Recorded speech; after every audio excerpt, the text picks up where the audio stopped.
I believe that the fewer things you do, the more successful you are. That became my biggest superpower. Do I look the other way and be disingenuous and a fraud, or do I stand up and fire the client? Just from one 45-minute presentation, I now had like $25,000, $30,000 per month in recurring revenue. The Earley Show will begin after a brief word from today's sponsor, Answering Legal. Visit answeringlegal.com to learn more about our 24/7 virtual receptionist team. I would absolutely, without question, recommend Answering Legal to every law firm. Not one law firm, but every law firm out there. I've gotten so much business as a result of hiring them. I knew that we were getting a lot of calls after hours. So I needed a company to answer those phone calls live and to get the name, number, because that's key information. All my cases are called back. Answering Legal is the best.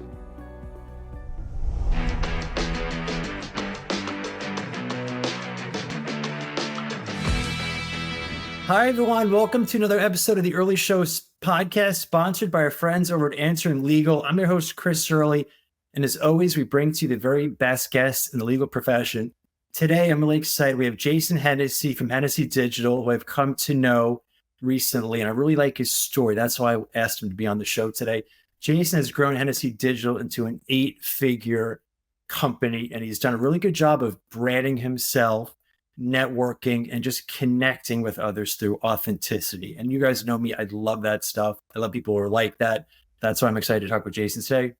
He's a smart, savvy guy. He has energy, and we're going to learn a lot together on this show. We're going to talk about, digital, of course. We're going to talk about a lot of things, law related. So he has an interesting viewpoint because he's outside the law, but he's in the law. So I like that. We get a fresh perspective. I'm really excited. So as always, make sure you sharpen your pencils because there will be plenty of writer-downers on this episode of the Earley Show. Jason, welcome to the show. Chris, I've been a loyal listener of your show, and I'm honored to be here. So thank you for having me. Well, I appreciate that. So Jason and I were just having a nice chat before the show, and I just want to share something. And he and I didn't talk about this, but I want to share that. A couple months ago, he sent me a very nice LinkedIn message. He sent it on May 19th, and here's what he said. He said, "Chris, it was great seeing you in New Orleans. I just wanted to let you know how much I enjoy listening to your podcast. Sometimes when we put content out into the world, it's hard to know if anyone is actually paying attention, but rest assured your interviews are excellent. Anyone who takes the time to listen will find real value, which isn't something I can say about all podcasts in our space." I share that with the audience because every day we're all working hard, putting content out, and we're thinking, is anyone really listening to this? Is anyone reading this or caring about this? And so that was a very kind message that you sent. I appreciate that.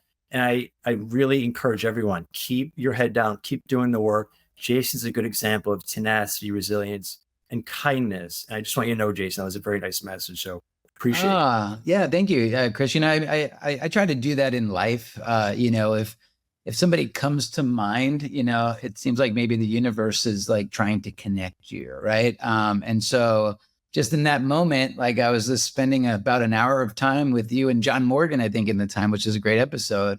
And I just got so much value from that conversation, as well as, just how vulnerable you are in the show.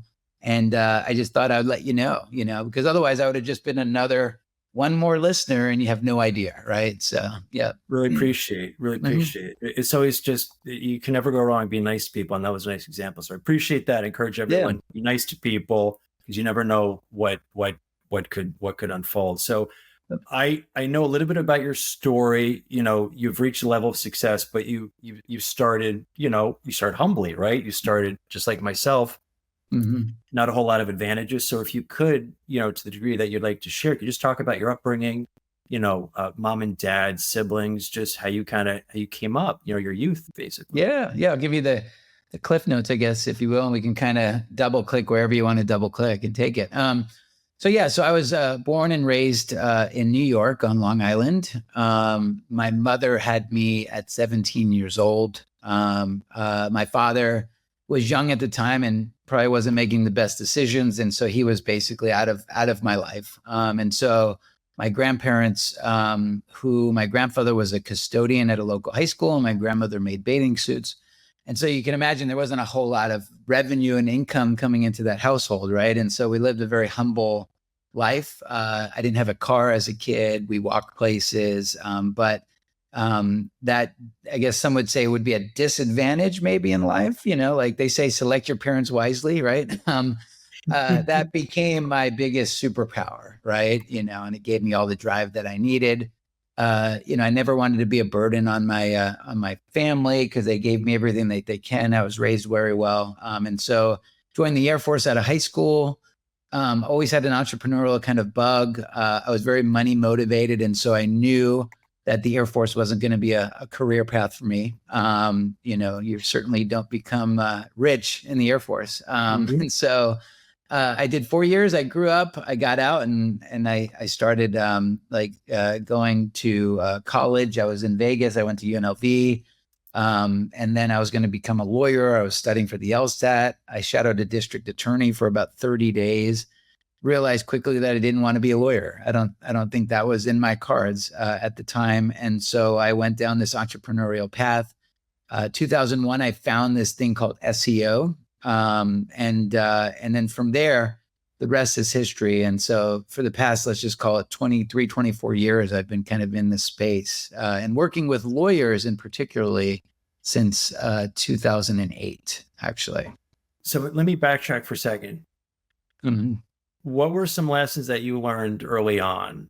Like personally, anyone who's listened to my show, I know you have, I learned kind of what not to do. So my dad wasn't around. So I said, okay, I don't want to do that in my life. So I had a lot of lessons in what not to do. Yeah. Were there any things that really informed you coming up that I'm going to do it that way or I'm not going to do it that way? Like what really imprinted on you as a kid to influence you?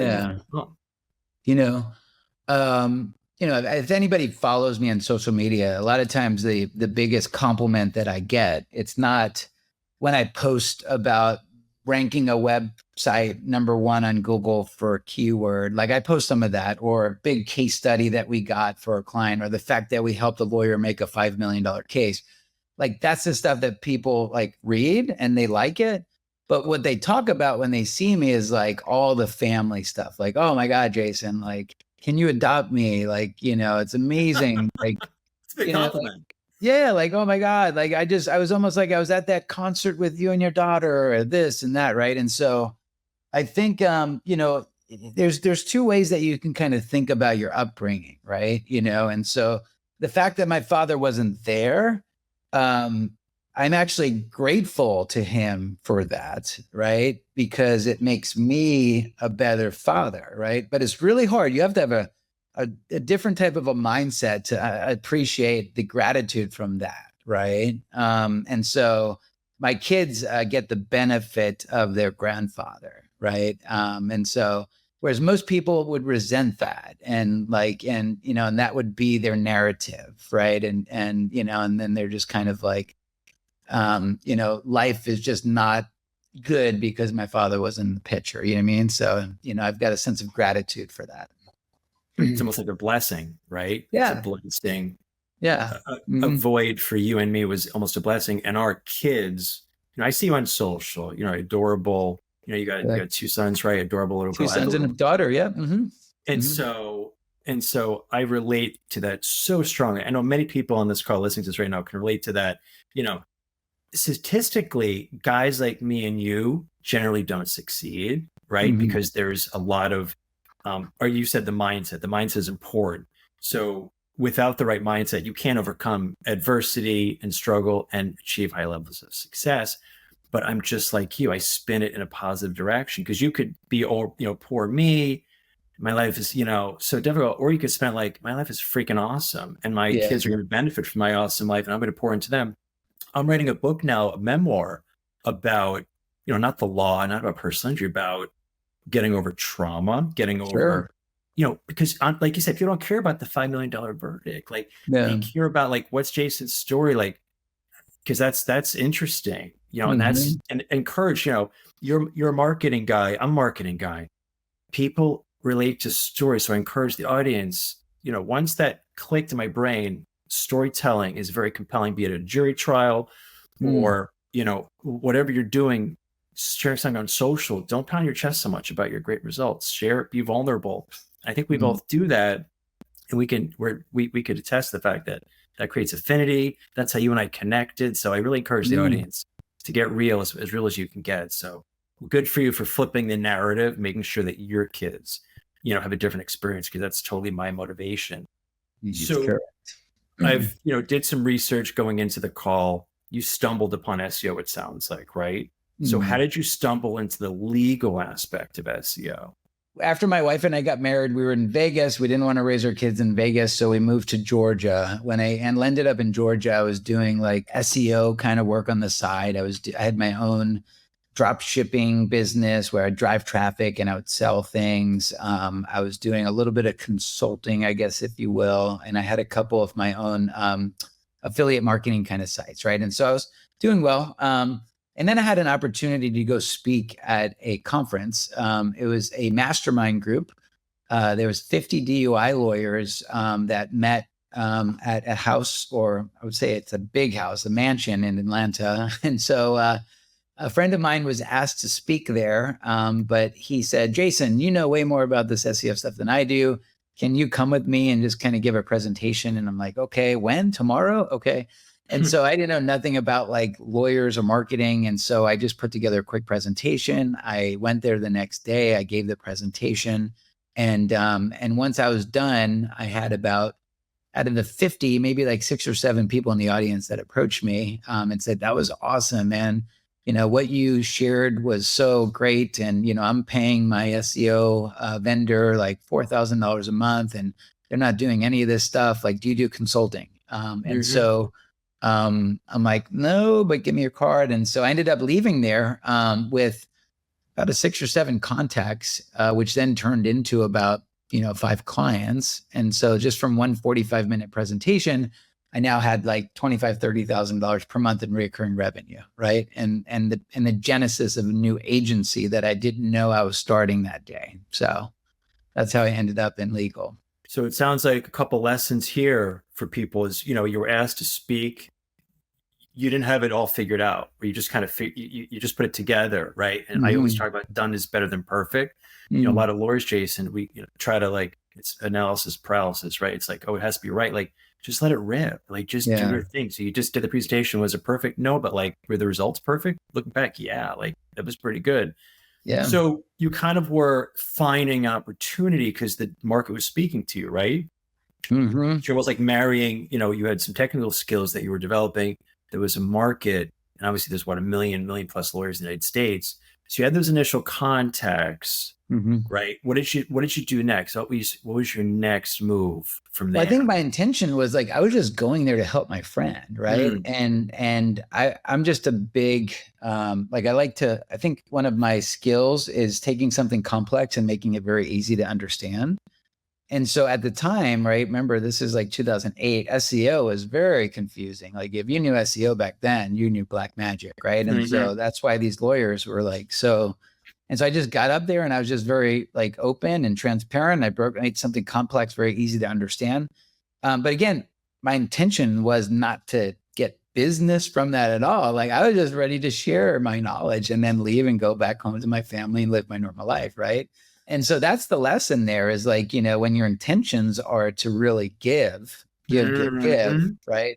The world gives back, right? And so, And so that's what I've always done. That's how Hennessey Digital, my agency was kind of created. I wrote a couple books on it. I mail books out for free to people. I cover the cost of shipping and handling. In fact, any of your listeners that are listening to this, they want a copy of my book, send me an email, jason@hennessey.com, and I will mail you a copy, right? Because I like to educate. I like to give back to the world that, has given me a lot of opportunity. It's smart and it's kind. It's a win-win all around. I'll be honest with you. I don't know if every lawyer's thinking like that. Like, how can I not to be cheesy, it's like service. Like, how can I help people out? How can I, prop someone up with some knowledge, right? And elevate them with, I've read those books you just mentioned. I would encourage everyone to pick them up and take you up on an offer, which you generously offered. But I've just discovered this, Jason. I'm not some guy who figured this out years ago. I'm new to the game of oh my God, generosity makes you happier. You can always want for more reviews and more cases, more money, but you're never going to be satisfied. Just be happy and satisfied. You can be driven, right? But you have to kind of be at peace with having enough at some point, and then getting to a point where you could share with others. But education is fantastic. Helping others, I think it's really important. Yeah. So an SEO was harder. It was more technical back then. Is that kind of the way it was? Yeah, the search engines were still new, and there wasn't a whole lot of time to kind of do a lot of experiments. It's like when you're a doctor, if there's a new COVID, right? Something comes out, like nobody knows, like what do we do? You know what I mean? Like, it's like, they do experiments, they do this, they do that, right? It's like, that was the same thing with SEO. Like you had this search engine, right? And nobody knew, how it worked. But by continuing to experiment and practice, like there was SEOs that are like, oh, I see a pattern here, right? I've got this hypothesis. Let me prove this hypothesis. This worked. Let me try to prove this again on this other website, right? And then practice just continues to make perfect, right? And so that's kind of what SEO has been. But back then, there was a benefit and a curse, right? The curse was the fact that everybody's still trying to figure this out. There's not a lot of books you can read on the subject, right? You don't know who to believe, right? So the stuff that you read, you're like, oh, do this. And then you do it and you get a site penalized, or, whoa, I thought you're credible, right? It's interesting. Yeah. Right. But the benefit was it wasn't as competitive, right? So there wasn't a lot of people doing it. And so therefore, if you kind of did it half right, you got results, right? Right. Whereas now, there's a lot more knowledge and insights and testing, right? But it's way more competitive, right? So that's just the equal footing there, I guess. Yeah, it's come along. We're talking about a 20-year span right now, right? It's 20 years. Uh-huh. When I came out of law school, Jason, I started blogging, and I was on a listserv. There were a lot of experienced trial lawyers, double my age, were like, "What are you doing blogging? I'm like, what language is that? What does that even mean?" But like, that's how much we've come along, right? And I think it's important to sort of like figure it out and get good at something, right? Whether SEO or law, whatever the heck, is driving you to geek out on. I know you're a student, right? You like to geek out on something. I say it in a positive way. I like to geek out on stuff, and that's where opportunities lie. So you developed your SEO skills, and then how did you? So you're getting good at it and adapting and learning the landscape, the evolving landscape. You're getting more and more clients, right? Mm-hmm. So then how did the agency start? Like it was just you, I assume, at the beginning, right? So it was me, but I just kind of knew the SEO side. I wouldn't consider myself a good salesperson. I didn't know the technical side of it. And so I ended up partnering with two people that I knew in Georgia. And we created this agency. And so the agency was kind of evolved. We basically took those first 6 clients, and that was enough to kind of feed all of us so that people can leave their jobs that they had at the time. And then from there, you take 3 clients and you turn that into 6 clients, you take 6 clients, you turn that into 9, right? And you start to kind of grow. You're learning a lot. You're making a lot of mistakes along the way. And then there came to a point where me and one partner bought out another partner. And then it came to the point where me and my one partner, at the time, I think the business was maybe like a $3 or $4 million agency. Now, fast forward maybe like 7 years, right? The business was like a $3 or $4 million agency. I was the CEO. He was kind of like the COO, I guess. I had my foot on the gas. He kind of had his foot more on the brake, right? That has a lot to do with our upbringings, right? I had nothing to lose. Like, like I've been to the bottom. I know what that looks like. Totally. Right. And so we ended up kind of striking a deal where he bought my interest of the agency. I moved to California. And then I got bored. I was playing tennis every day. And now this is 2015. And so now I'm in LA. My son was becoming an actor. I moved to LA so that my one son can become an actor. He was only 10 or 11 years old at the time. Like, who does that, right? And then I got bored. My wife was like, "Hey, aren't you going to go back to work or something?" And so I'm like, "All right." So I started another agency. And so that was how Hennessey was born. And then I'm the only owner of that agency, and I've got full control of things. And since then, that agency has kind of, grew. I learned the lessons that I learned from my first agency. I applied. So I had the cliff notes on what not to do, like you said earlier. And I was, taking a lot of risk, and I was rewarded for that. So. Right. Hard risks, sleepless nights. It was hard. Yeah. You're humble, but I mean, you're a driven dude. I mean, this is hard stuff. You have to have resilience. And I love talking about that with you as well. Resilience, drive, stick to itness, because the average bear quits. It's true, man. I know you've seen it. So I think lawyers oftentimes look in the legal profession. This is how we do things. I think I get my best ideas outside the law, and specifically, an agency, for example. It's no different than a law firm. There's no difference, right? It's a business for profit. Where there are a couple things looking back, Jason, that you said, you know what, that really notched up the business. I'm sure you fell on your face more than a few times, like all of us. Were there a couple moves that you did, or even a mindset shift, or some change in you and your behavior or your decisions that notched you up to different levels of scale? Yeah. I'll share two. The first was recognizing my weaknesses right away, right? And figuring out, like, how can I replace the stuff that I'm bad at with people that are actually good at that, right? And so that was when I made a pretty big investment by bringing in a COO, like a very qualified COO. Is that scary?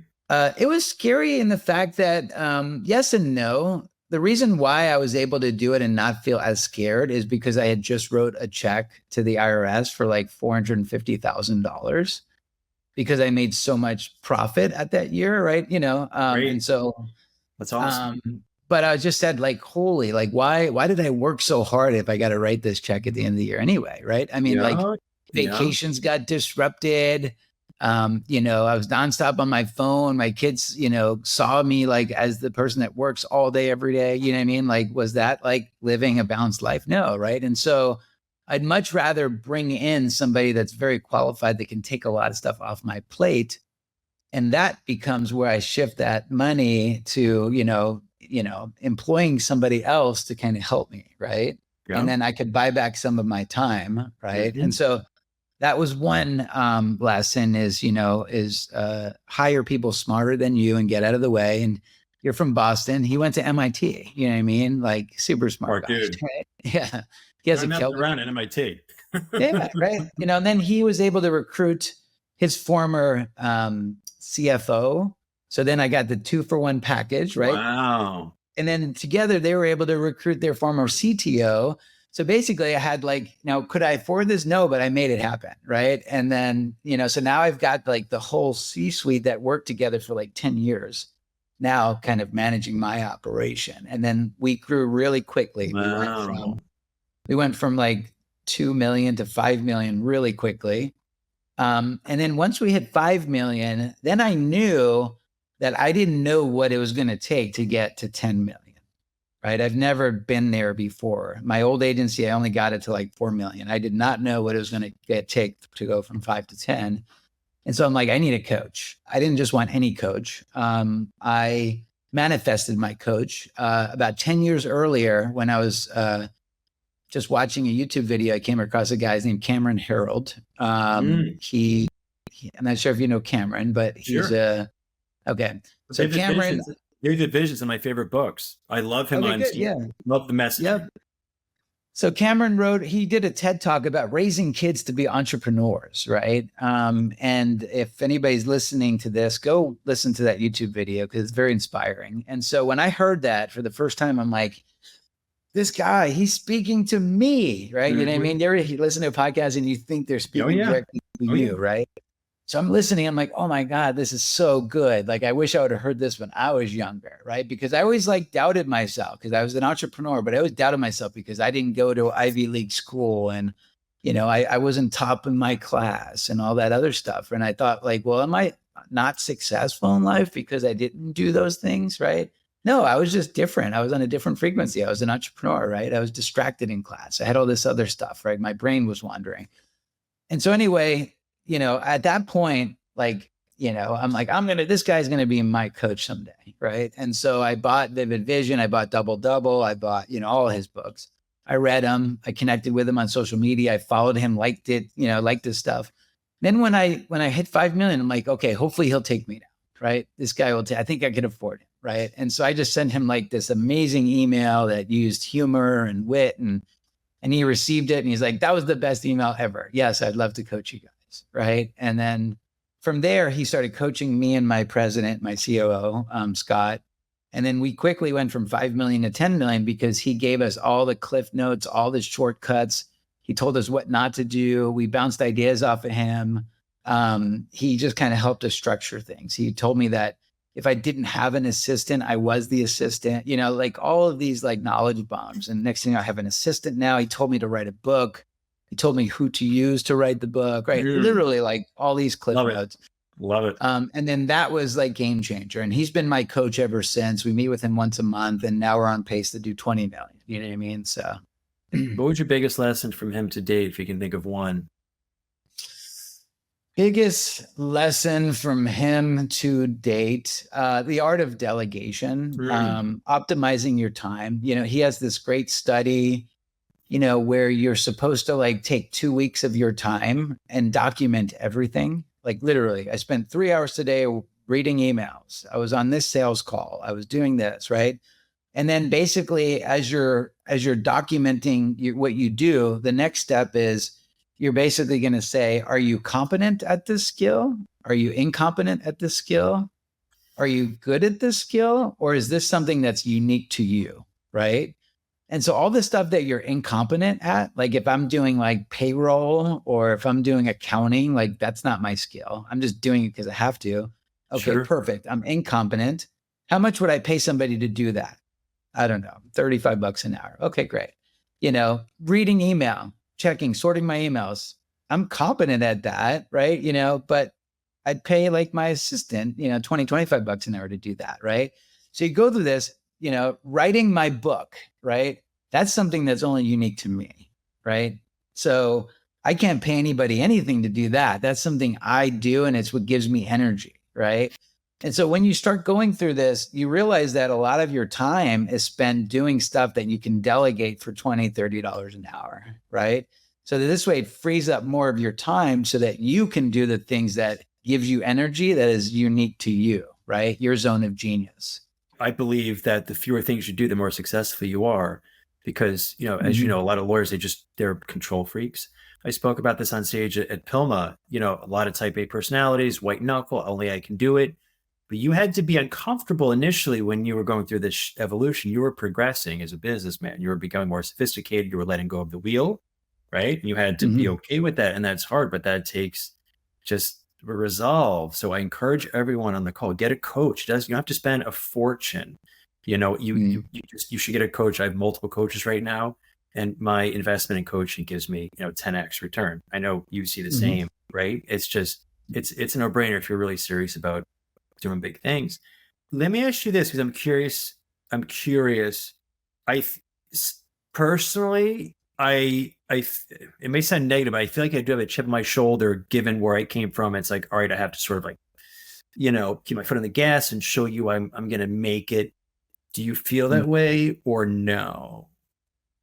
No, I mean, when I was a lot younger, I felt that way, right? I felt like, what made me successful in life was all of the things that society says makes you look successful. Like buying a nice watch that has diamonds on it, or wearing the fancy clothes, or, I own a Lamborghini, right? You know what I mean? Like there's a funny story of why I own a Lamborghini, but it has nothing to do with like wanting to look or feel rich, but like stuff like that. That was kind of like how society, says that you are doing well, That's not really it though. Like, I think I've reached a point in my life now where, if I start adding more zeros to my bank account, I don't think my life changes that much. I'm going to wake up, I'm going to make my coffee, kiss my daughter goodbye, get in my car, drive to wherever I got to go, go to Costco and get, toilet paper,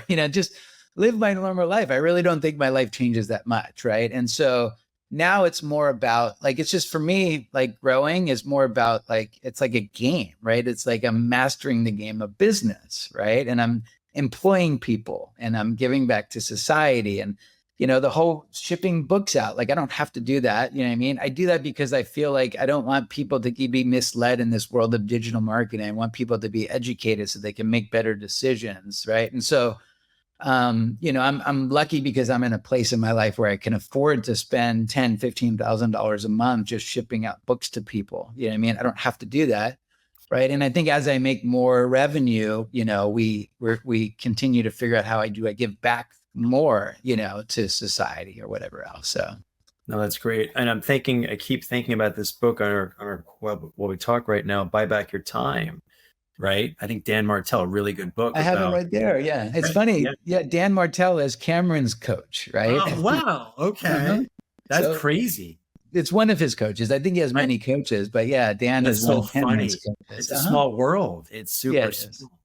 Yeah. Well, and then as you were talking, like you and I, we connected on LinkedIn about doing this podcast. You and I didn't spend time emailing about the times. Hey, Jason, can you do Friday too? We had no part of that. Right. Yeah. Nor do we have any business doing that because it would be a disservice to organizations. So I encourage everyone, get a coach, get an executive assistant. There are millions of people in the world who would love to help you, support you doing that work. So stop checking emails so much, get an assistant who can check it for you. Exactly. I think Dan Martell would say, get out of your inbox 1000%. Yeah. All right. So that's the entrepreneurial, the business stuff. Let me just ask you practically, boots in the ground, you're servicing lawyers. Mm-hmm. You get the phone to ring, but you can't answer the phone yourself. So how do you handle driving leads and supporting a law firm owner to make sure that the leads are responded, quickly, the phone's answered quickly? Because without that, you're not successful, right? Or the lawyer's not successful. How do you handle it?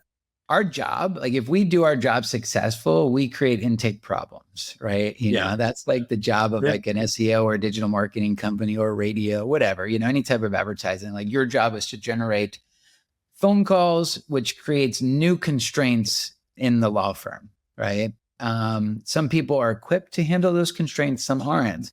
I remember one time I was meeting with an attorney, a big attorney in South Florida, one of our clients, because we had been doing SEO for about 2 years now, and it was just like rocking and rolling. And he was kind of the guy that was more of like a paper, like printed files and wasn't really in any digital, And so I looked on his desk and we were supposed to have dinner that night. I went to his office and because he's like, hey, just stop by the office. We'll go from here.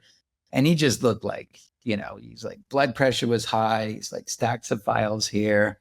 And it's like 8:00 at night. He's the only one in the office. And I'm like, dude, let's go get dinner. He's like, oh man, I'm so drained. I can't go get dinner. Mm-hmm. And he's like, I know this SEO is great. I love it. But can we turn it off, just dial it down for 3 months? Because I'm going to need to hire somebody. I'm going to need this. And I'm like, dude, no, that's not how this works. It's not like pay-per-click. You know what I mean? He's like, ah. And so we created a problem for him and he couldn't hire the person fast enough. He's, obviously a perfectionist and very picky and whatever else, but that was an interesting, thing. Then there's other people that we work with that, they, in fact, we were working with a very prominent attorney and we were doing the same thing. We're driving a lot of leads, phone calls, they were going really aggressive, north of $100,000 a month in just SEO, right? Spend with us, right? Which is a pretty big budget.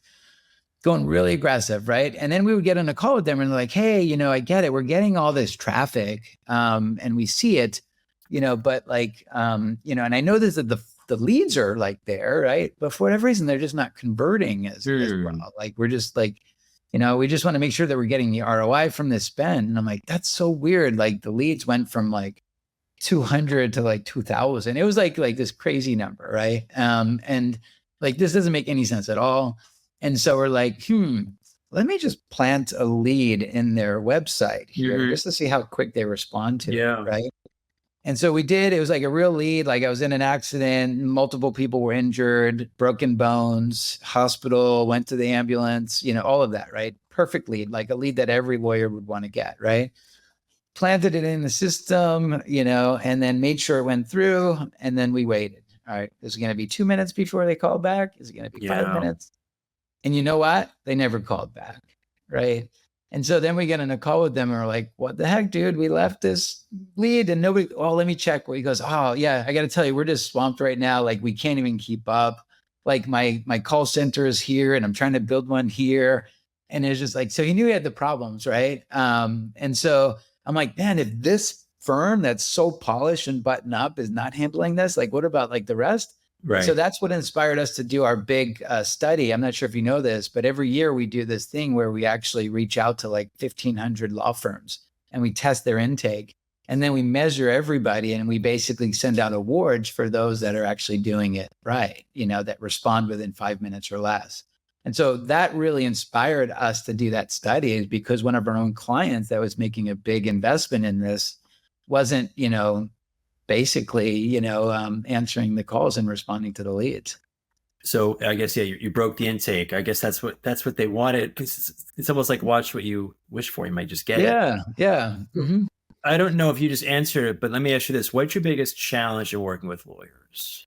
The biggest challenge in working with lawyers, their time and getting them to participate. I think the best case studies for us or when lawyers will actually do what we say. Like if we say, hey, listen, we need you to go do this, right? All of your competitors have a link from the Better Business Bureau. Can you reach out to the Better Business Bureau so that you can also sign up so we can get that link as well? Like, okay, great, I'm on it.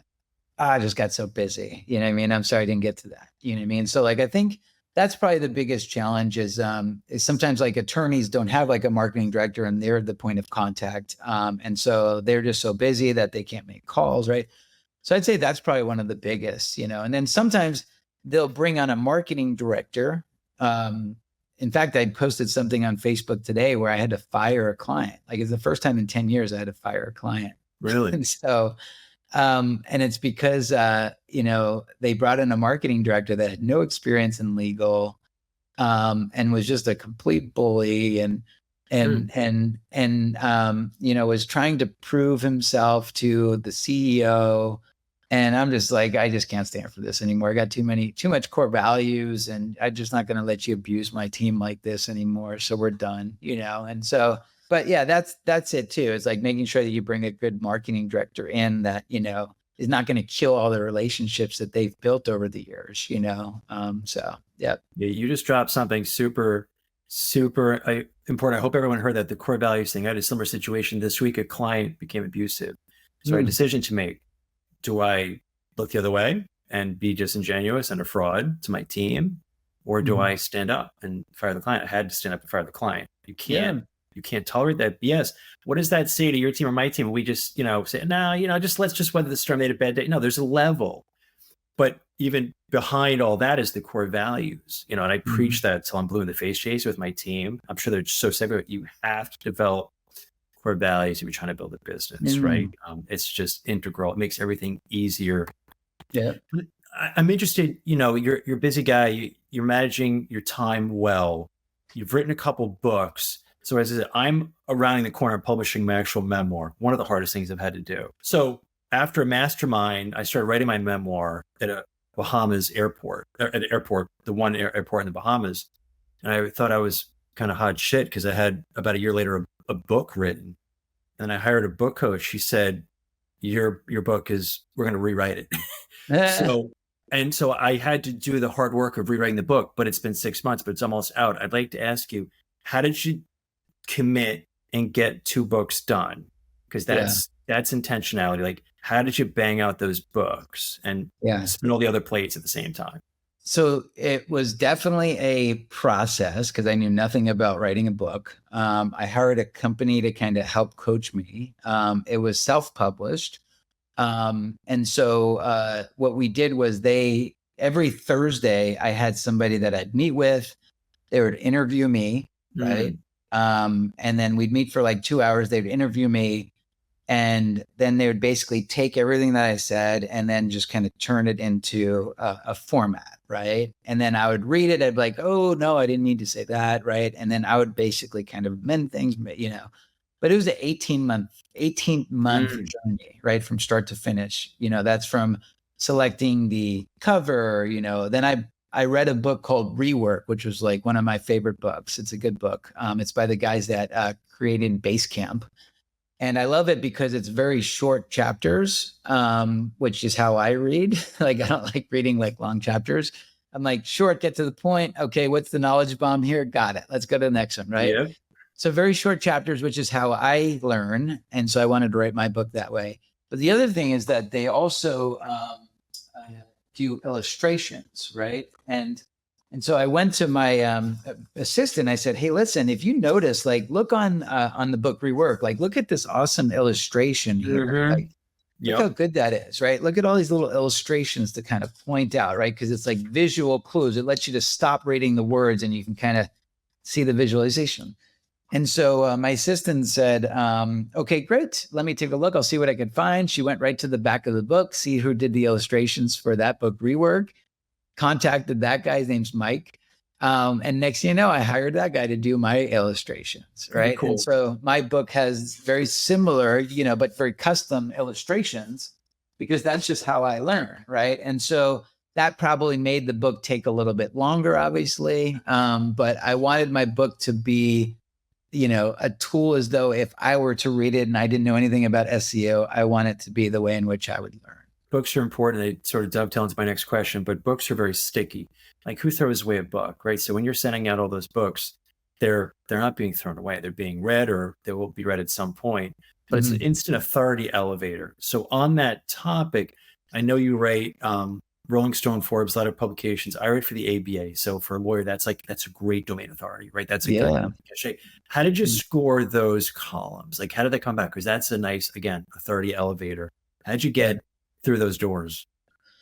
Yeah, it usually just takes like one. Like, once you get one, then you can leverage that one and then get others. And then once you get others, it becomes a lot easier, right? You become more, there's more notoriety, I guess, to your name, I guess, at that point. And then, everything kind of comes together. You start getting asked to speak at different conferences and events, and your circles become bigger and your network becomes bigger. And then you could be more strategic about it. Like, now I'm thinking about maybe getting like a PR agency and a publicist to really kind of go to go pitch me to do bigger and better things like that. But that was basically kind of it, and I did a lot of that stuff selfishly because I understand the link value of writing for those websites. Sure. And so that really differentiates me, like you said, why you write. And then when I wrote my book, the reason why I named it Law Firm SEO was because that's the keyword that all of my competitors that compete in the space, pay $40, $50 a click for, right? And so if I write my book and call it Law Firm SEO, I'll be able to get the Amazon page indexed on Google. And then I could drive links to the Amazon page, and it's going to be a lot easier to get that Amazon page to rank above my competitors. So now if you do the search for Law Firm SEO, like, you see Amazon, right? My book, right? Which is a free promotion for me. And then, you'll see Hennessey Digital and all the other competitors, right? So there's more of an SEO strategy to my book as well. No, I like that. I think that's extremely smart. And just, hearing you talk about, the word I like to use a lot is stacking. You stack opportunities, right? You do you put these lines in the water. You do the speaking engagement, you do the podcast, you do the article, the webinar, those things stack. And each day you're compounding upon the compounding, right? Yes. And so it's the daily habits, right? Like, that's what success requires, is doing the shit every day, nonstop, right? Yep. It's the little stuff.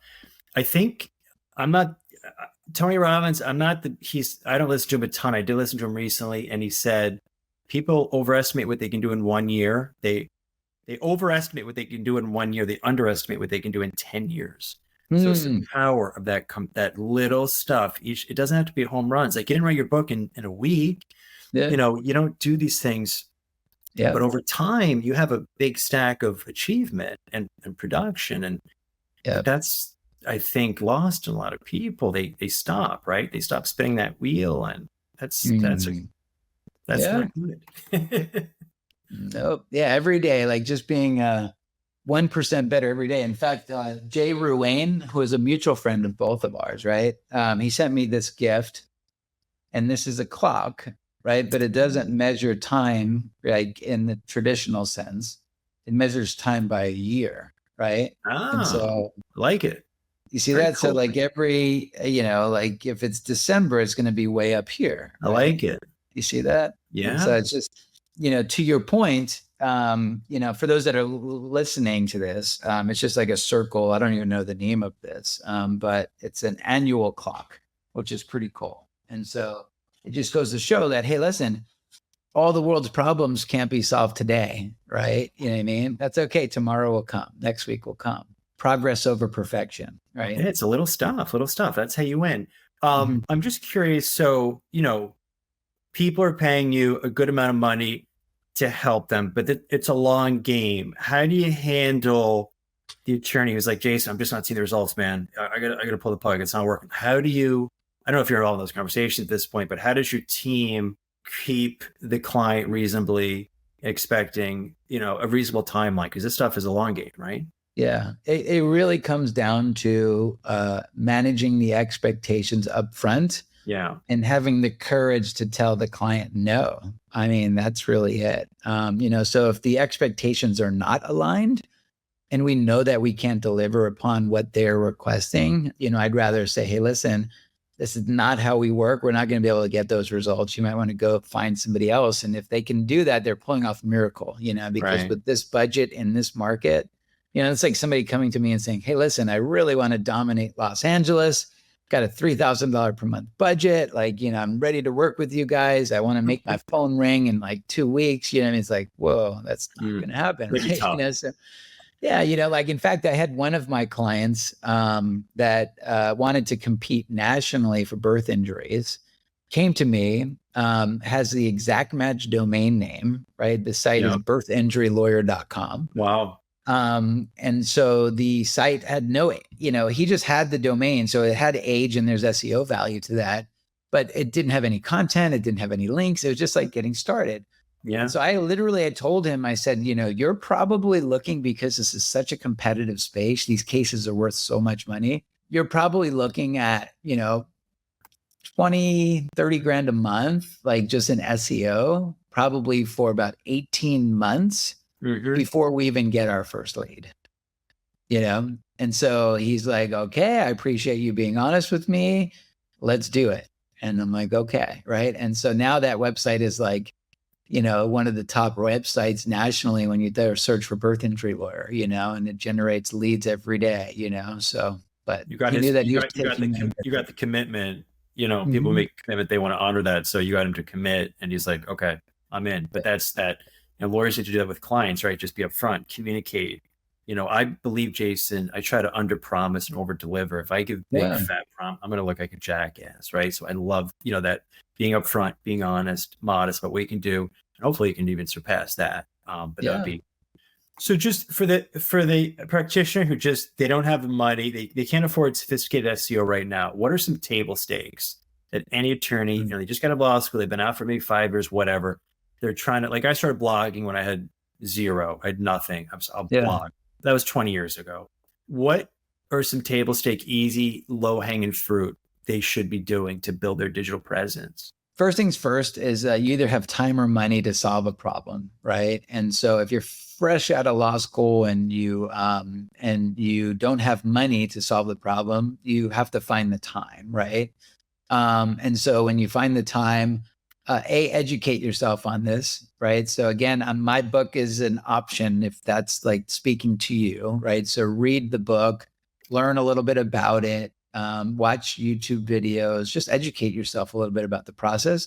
But that's only going to get you so far. The second part is just taking action, right? And so, it's funny, like I'll give presentations where I'm literally giving like diamonds. I'm like handing people diamonds from stage, right?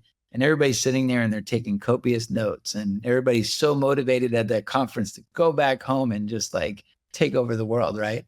But truthfully, there's only like 10% in that room that is actually going to go back, read their notes, and then either delegate things or take action, right? And I think that's 10%. Yeah. So that's really the key, is just wake up every day and be driven and take action. You're not going to get everything right. You're going to make mistakes, be grateful for your mistakes, get up, do a little bit more, get up, do a little bit more. SEO comes down to, three things. Having a website, right, that, doesn't have a lot of technical issues and things like that. But it really comes down to writing content that is going to satisfy the needs of what people are searching for. So write content, like you said, a blog, and then the other thing is boosting the popularity of the website, right? How can you get other websites to want to link back to your website? And that's the whole game of SEO, is boosting the popularity of the website by way of links and publishing more content. And then just doing it every month, a little bit more, right? That's basically the game of SEO. Such a long game, but you reap what you sow, right? You're going to get your investment back in a big multiple, but you got to do the reps, right? Or pay someone to do the reps. Yeah, for sure. Let me ask you this. I know you go to a lot of conferences. Is there any particular conference, be it legal or non-legal, that you think gives you the best value? Well, I would say, so conferences, don't get me wrong. I love kind of going to the legal conferences, National Trial Lawyers, PILMA, all of those are great because that's where you really build your network, relationships are formed, those relationships compound, right? And then you're asked to speak on stage, and that kind of extends your network even further in your brand, right? So, I wouldn't be where I am today if it weren't for those that kind of stepped up and put on these conferences. And so I'm very grateful to everybody that from Kent Hardison to, Mike Papantoni, to all these people that kind of put these big conferences on, because they, not just me, everybody that attends those conferences have gotten 10, 20 time ROI from doing that. Right. But I'd say the biggest thing for me personally was joining organizations. Like I was in Vistage for a couple of years, more like a decade. And now I'm in YPO, which is a Young Presidents Organization. And that's where now I'm with a network of people that are doing hundreds of millions of dollars, right? I guess to basically pick their brains on different things. And so YPO has been a game changer for me, though. What book has had the most profound impact on you in your life, either personal or professional? This book right here. The monster at the end of this book. Really? No, it's just one of those kind of I'm tongue in cheek here a little bit, but I leave that here because, it's a really good book. At the end of the day, you are the monster, you create your problems. It's very simple. It's written for kindergarten. I like it. Right? I thought you were going to say law from SEO. No, it's the monster at the end of this book. Right. And so, sometimes you kind of create your own, you create your own challenges, you create your own limits, right? You have to break through. And then there's countless I've got a whole row of books that I'm looking at that's all SEO. There's so many books. Vivid Vision is a good one. You mentioned that one. It's funny. I just bought 6 copies. I've got them right there. I'm going to give them out to some friends about creating Vivid Vision. So, so many good books. All right. Let me ask you a couple more questions. What's your greatest success in life so far? Oh, my family. Fantastic. For sure. Same. So let me ask you this. And by the way, like we said, I'm a girl dad like you. How freaking awesome is it to have a little girl? I mean, she kills me, man. Yeah, it's such a blessing. I seen you were just recently on the beach in a pool, relaxing. Disney. Yeah, life doesn't get better than that, man. That's why we work so cool. So grateful, man. It's the coolest thing. I have a son like you. I have a son. Love my son to death. My daughter's a little different. It's a different. Yeah, you get it. It is. It's amazing. So just wrapping up here, I want to ask you one more thing. This is a central thesis of this podcast: is resilience and grit. Right? You've got that. That's why I want you on the show. Yeah. Talk to me about how that has shaped your career arc. Right? Because we're all failing. We still keep going. What are your thoughts on resilience and grit and what it takes to get through and achieve big success? Yeah. I think it's how you look at it, right? I mean, when you fail, a lot of times you really get upset with yourself, right? It's man, I came up short again, right? But you're going to get back up to the plate and you're going to have another opportunity, right? You have another time.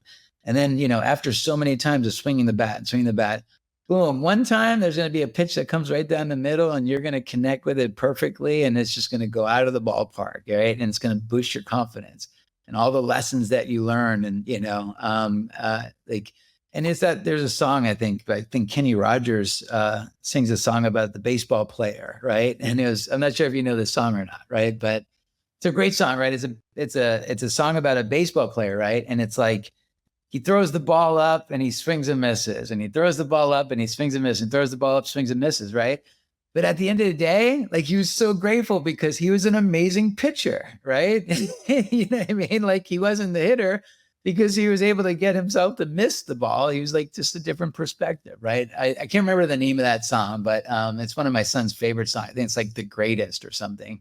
So it all comes down to perspective, and it all comes down to gratitude, and appreciating your failures. Yeah. 100%. So I just posted on LinkedIn, I call it unreasonable positivity, because I look at the glass half empty. I'm a trained attorney, so I'm always looking for my upbringing, waiting for the shoe to drop. My wife is like, dude, you got everything. Like, you're good. And it's like, oh, we only signed up X cases today. She's like, well, you signed up X cases. That's a good thing. So like, your perspective, your perception, right? I can pitch. I'm not hitting the ball, but I can pitch well. It's all how you don't, you're a positive guy. I'm trying to become more positive. I encourage everyone. That's real, right? Don't be a miserable lawyer. You can be a happy lawyer and crush it and have a good life and not kill yourself. Work 100%. Yep. 100%. I appreciate you very much. Thank you for coming on. How can people get in touch with you? Easy. So my email is Jason, JASON at Hennessey, HENNESSEY.com. Reach out if you want a copy of my book. I'll be happy to get that to you. I'm very active on LinkedIn, and I post daily video content on Instagram every single day. So I love the content. Really good job. Thank you so much. Really appreciate your time. Thanks for coming on the show. Really appreciate it. Thank you, Chris. Appreciate it. Of course. All right, that's it for this episode of The Earley Show. Please be sure to check out more episodes of our show on Spotify, Apple Podcasts, and the Answering Legal YouTube channel.